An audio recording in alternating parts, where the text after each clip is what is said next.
আসসালামু আলাইকুম গাইস, কেমন আছেন? আশা করি সকলেই ভালো আছেন। আপনাদেরকে আমি কিছু কথা বলার জন্য ফোন দিছি।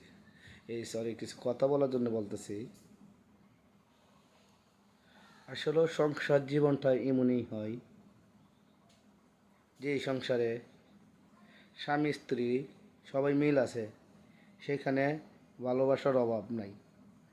আর যেই সংসারে স্বামীর কথা বউ শোনে না, বউয়ের কথা স্বামী শোনে না, এই সংসারে শান্তি সুখ কোনো কিছু নেই। যেরকম ভাই আমার এই সংসারে এরকম হয়েছিল। আসলে ভাই কী বলবো, দুঃখের কথা। আমার তো দুইটা সন্তান, সন্তানের দিকে তাকায় সন্তানের মাকে নিয়ে সংসার করতে হয়। মধ্যে মধ্যে ইচ্ছে হয় নিজের জীবন নিজে নষ্ট করে ফেলি, হয় নিজের মৃত্যু নিজে নিয়ে আসি, আমরা ওদের গাড়ির নিচে পড়ি, এরকমই মনে হয়। বাঁচার আর ইচ্ছে হয় না ভাই।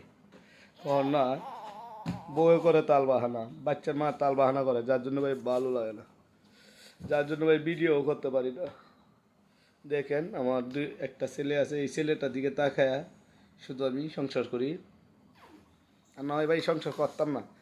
ছেলের বাবার বাড়ি থেকে, মেয়ের বাবার বাড়ি থেকে হুমকি দিয়েছে, মেয়ের বাবার বাড়ি নিউটন, হুমকি দিয়েছে আমাদের মেয়েকে যদি টর্চার করা হয়। আমি তো ভাই মারধর করি না, তারপরেও হুমকি দেওয়া হয়েছে যদি এরকম করি তাহলে আমাকে জেলে ঢুকাবে।